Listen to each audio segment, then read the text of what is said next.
Jamal moved through the chaos with the cold precision of a man who had done this 100 times before.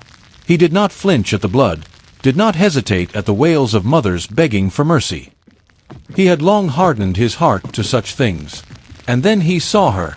Zara stood in the middle of the village, a bow in her hands. Her dark hair was wild, her clothes torn, her feet covered in dust. But her eyes burned with fury. Jamal was not used to seeing defiance in the eyes of those he captured. Most cowered. Some begged. But she stood unshaken. She notched an arrow and pulled back the string. Jamal watched her, almost amused. Did she truly think she could kill him?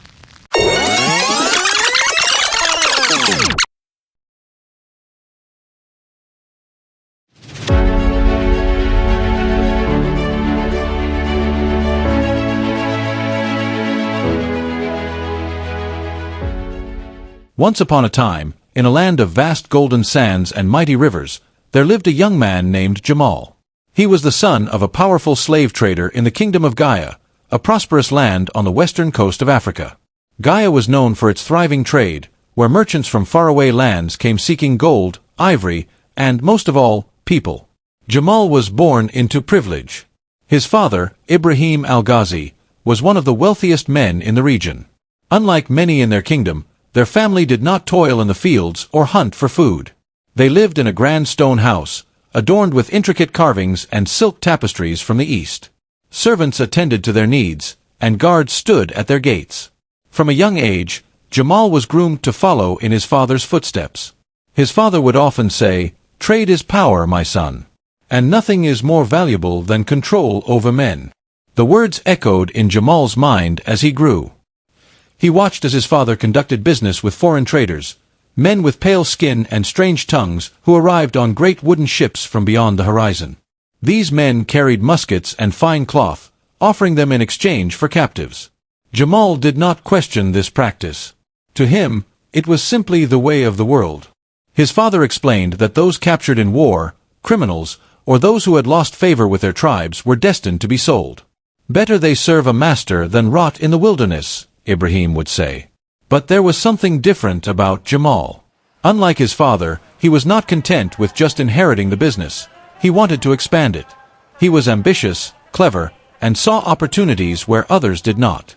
By the time he was 15, he had already traveled deep into the continent, negotiating with chiefs and warriors to supply more captives to the growing demand. His father was proud. "You have the mind of a king," he told Jamal one evening as they watched the sun set over the great river. "One day, you will surpass me." But not everyone saw Jamal's ambition as a blessing. His mother, Aisha, a woman of gentle spirit, often warned him. "There is a darkness in what we do," she would say. "Someday it may come for you." Jamal dismissed her words as superstition. He was a man of reason, and reason told him that fortune favored the strong. He had no patience for weakness. As Jamal reached adulthood, he became more involved in the trade. He led his own expeditions, striking deals with local warlords. He watched as captives, men, women, and children, were chained together, marched for days without food, and herded like cattle to the coast. He saw their tears, their defiance, and their silent acceptance. He was not cruel, he told himself. He treated them as commodities, nothing more. If he did not trade them, someone else would. And in return, he gained riches beyond measure. But something happened that began to unsettle him. The sun blazed high over the village of Nuba, its golden rays casting long shadows over the clay huts and swaying palm trees. The village, though small, was full of life. Children ran barefoot through the dusty paths, their laughter echoing through the air. Women pounded millet in large wooden mortars, their rhythmic beats blending with the distant sound of drumming. Warriors sat under the shade of a great baobab tree, sharpening their spears and talking in hushed voices about the dangers beyond their land. Among them was a girl named Zara.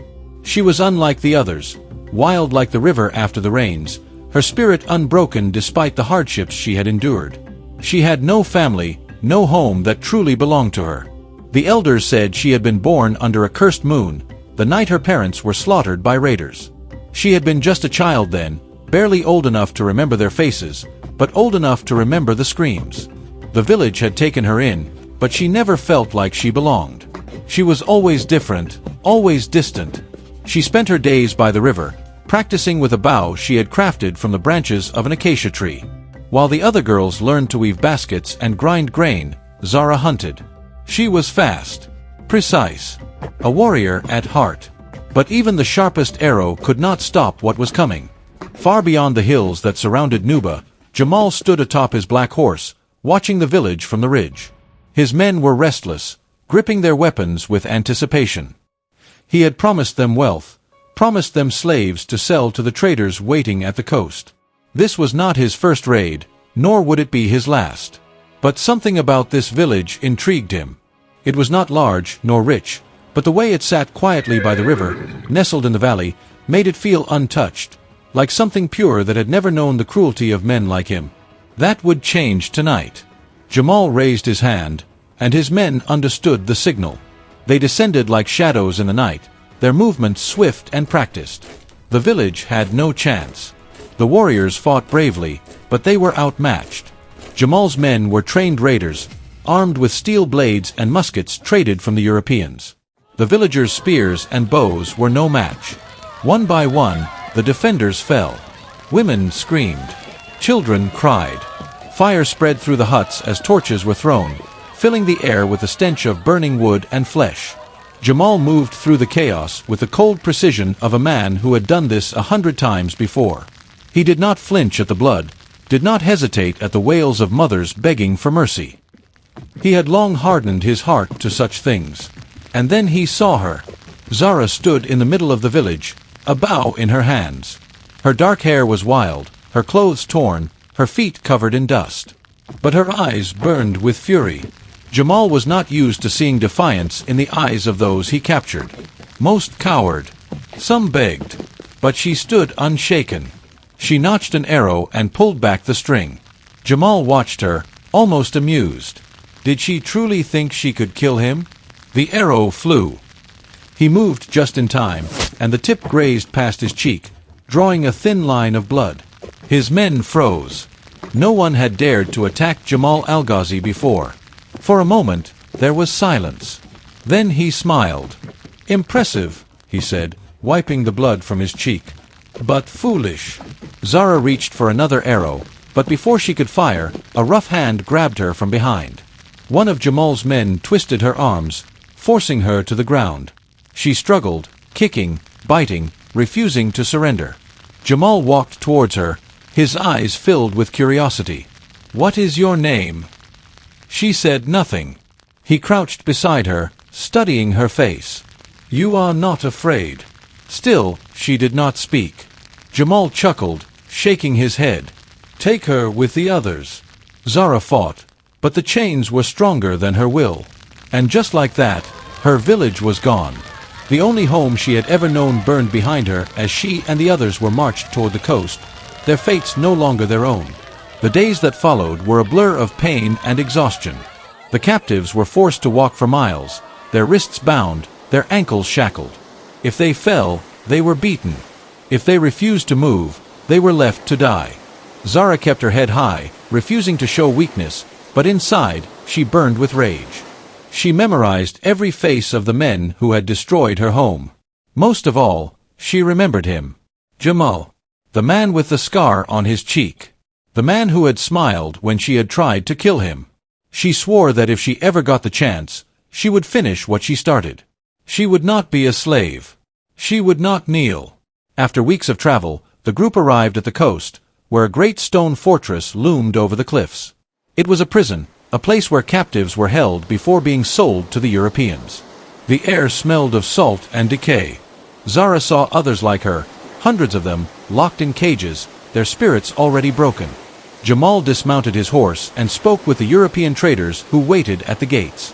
They laughed together, exchanging gold and silver. Zara clenched her fists. How could one man sell his own people?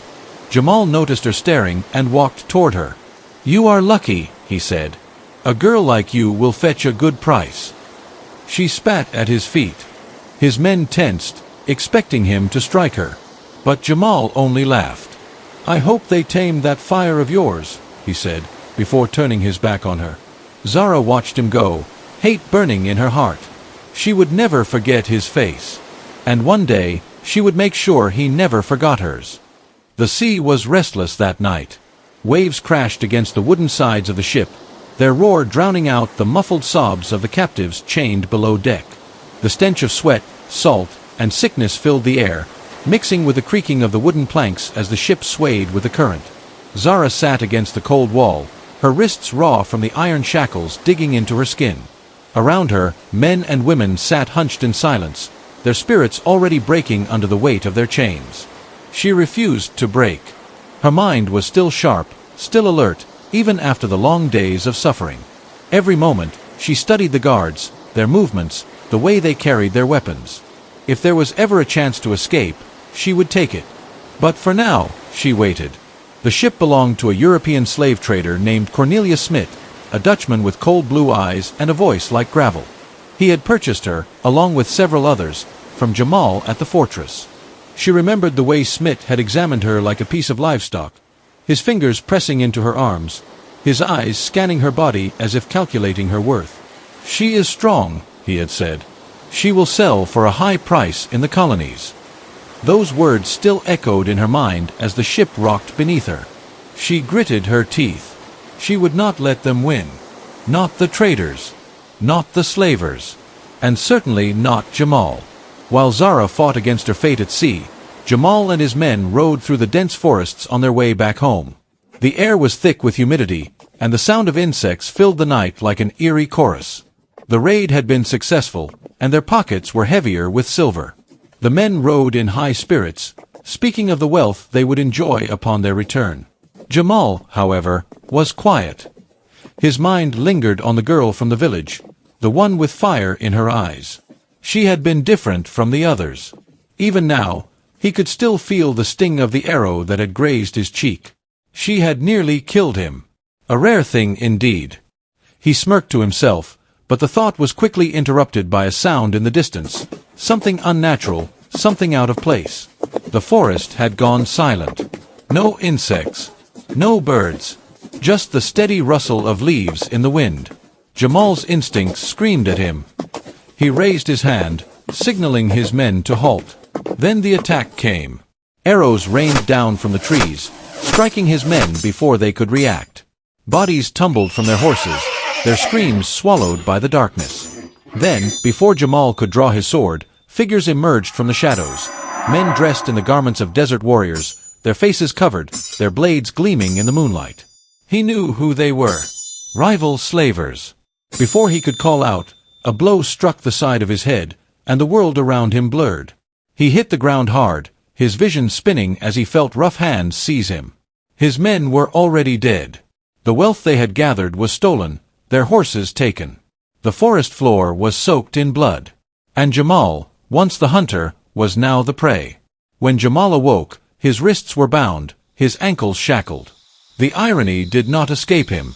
For years, he had walked freely among the slavers, making his fortune selling men, women, and children to the highest bidder. Now, he sat among the very people he had condemned, his fate no longer in his own hands. The men who had captured him were mercenaries working for a powerful slave trader. He did not need to ask where they were taking him. The answer was clear. The coast. The same route he had traveled so many times before, only this time he was in chains. The days passed in a haze of hunger and exhaustion. He was marched alongside other captives, some of whom he recognized from past raids. He did not speak to them. He could feel their hatred. He deserved it.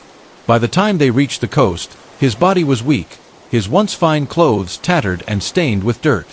But his spirit refused to break. He would find a way out. He always did. But fate had other plans.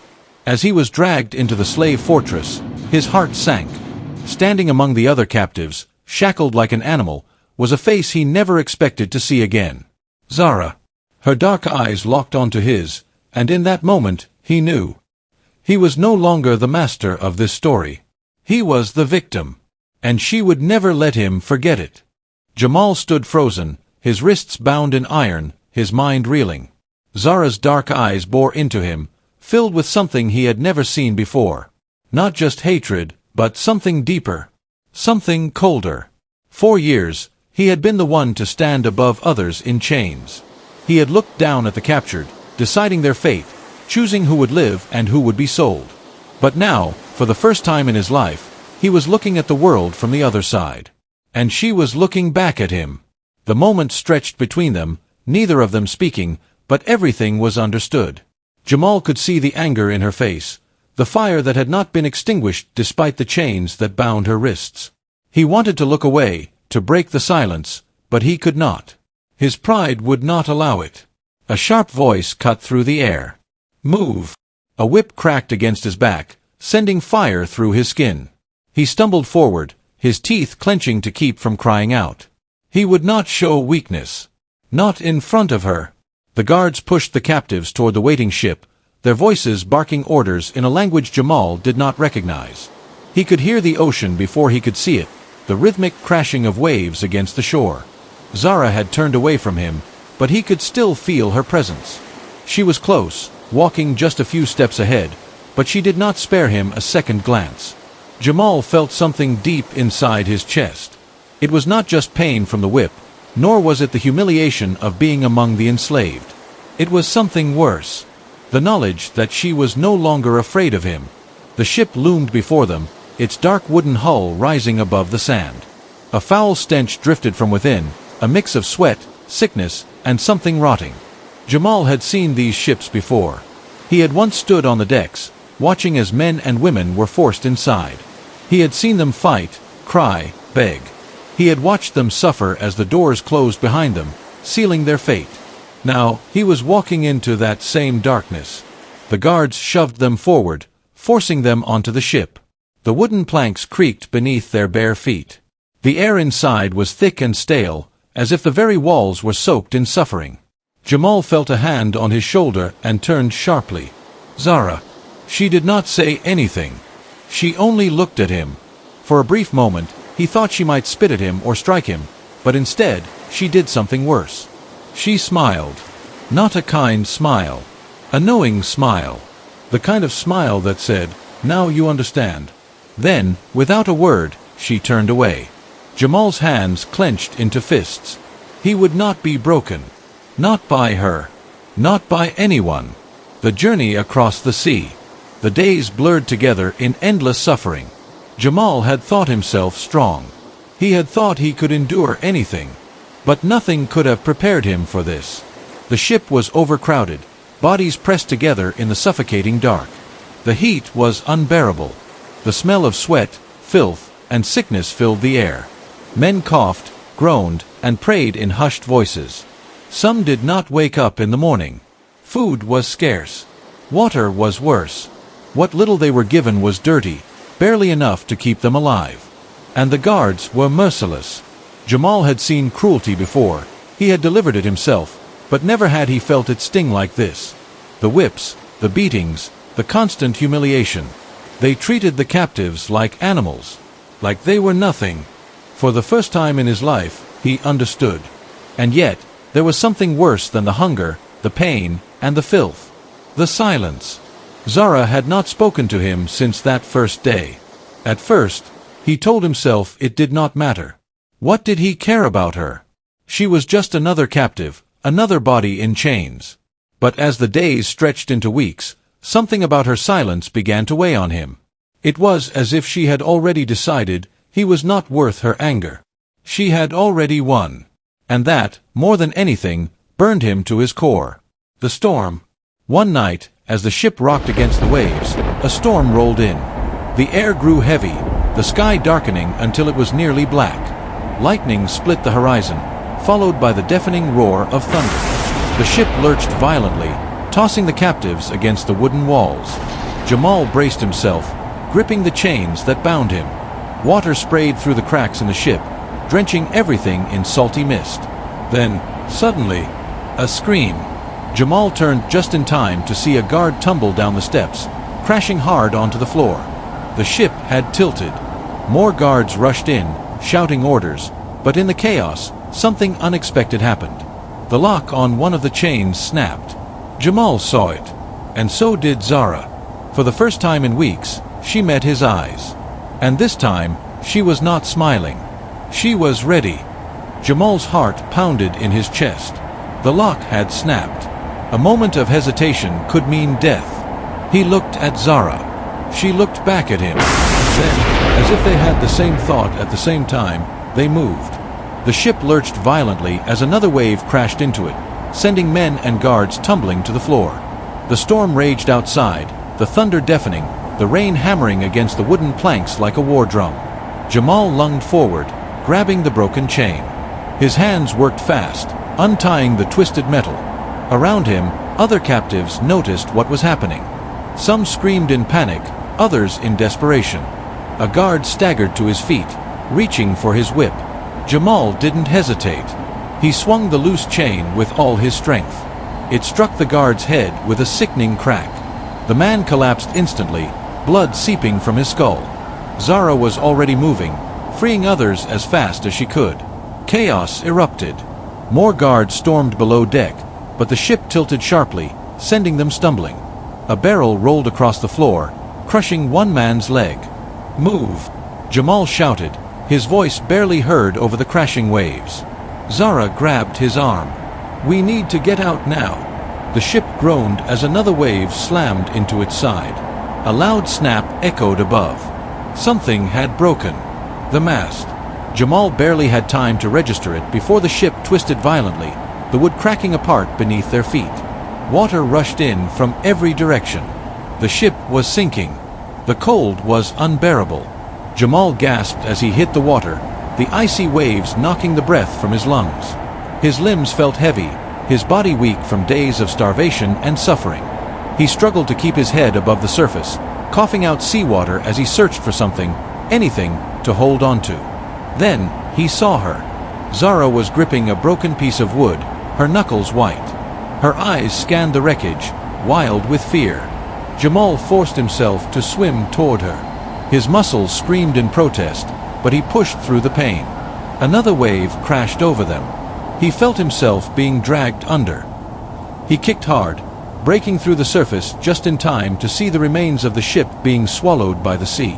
Bodies floated around them. Some moved, others didn't. Jamal. He turned. Zara was reaching for him. He grabbed onto the same piece of wood she was clinging to. They were both shivering, their breath coming in sharp gasps.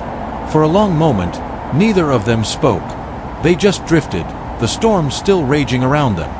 Then, through the mist and the rain, Jamal saw something in the distance. A ship. At first, he thought it might be the one they had just escaped, but as it drew closer, he realized it was different. Smaller, faster, and flying a black flag. Pirates. They had no strength to fight. By the time the pirate ship reached them, Jamal could barely keep his eyes open. He felt rough hands grabbing him, dragging him onto the deck. His body collapsed onto the wooden planks, exhausted. Through blurred vision, he saw Zara being pulled up beside him. She was still conscious, but barely. Her hair clung to her face, her lips blue from the cold. Laughter echoed around them. "Well, well," a rough voice said. "Look what the sea delivered." Jamal forced his head up.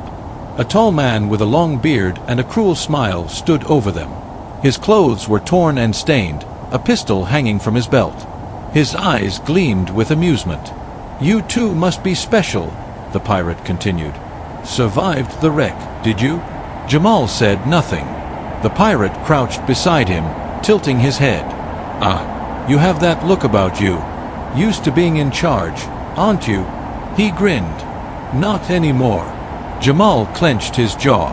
The pirate turned to Zara. "And you? You look like you've got some fire left in you." He chuckled. "That'll fetch a good price." Zara's expression didn't change. She only stared at him, unblinking. The pirate stood. "Take them below." Jamal and Zara were dragged across the deck and thrown into a dark, cramped space below. The door slammed shut behind them. The smell of damp wood and stale air filled Jamal's lungs. They were prisoners again. Days passed. Jamal and Zara were kept in chains, given just enough food to keep them alive. The pirates laughed and drank above deck, celebrating their victory. Jamal sat against the wooden wall, his hands resting on the chains around his wrists. He had lost count of how many times he had been captured, how many times he had been powerless. Zara sat across from him, her back against the same wall. She had barely spoken since the shipwreck. But one night, as the ship rocked gently on calm waters, she finally spoke. "This is the last time." Jamal looked at her. "What?" Her eyes locked onto his. "This is the last time we are sold. After this, we escape." Jamal studied her. There was no doubt in her voice. No hesitation. He nodded. He had no reason to trust her. No reason to believe her. But he did. The next morning, they arrived at their destination, Spain. Jamal and Zara were led off the ship, their hands bound in ropes. The port was bustling with traders, merchants, and nobles. The air smelled of salt and spices. The pirates wasted no time. Jamal and Zara were taken to an open market. Their captors shouted in Spanish, boasting about their strength, their resilience. The crowd gathered, inspecting the captured men and women like livestock. Then, one by one, they were separated. Jamal was pulled in one direction, Zara in another. He struggled, but the grip on him was too strong. The last thing he saw before she disappeared into the crowd was her face. Not afraid. Not broken. Determined. Then she was gone. And Jamal was alone. We encourage you to please subscribe to this channel and to hit the like button on this video as a show of support for our work. You can also share your thoughts in the comments. Thank you so much. Let's go back to the story and find out what happens next.